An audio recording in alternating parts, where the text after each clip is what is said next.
По завршувањето на Првата светска војна, Грција влегува во една голема војна со Турција. Тоа е познатата грчко-турска војна која завршува таму со Лозанскиот мировен договор.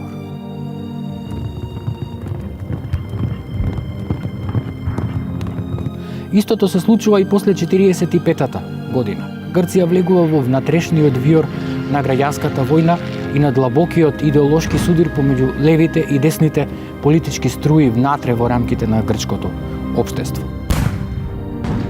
Втората светска војна и граѓанската војна предизвикале огромни економски уништувања.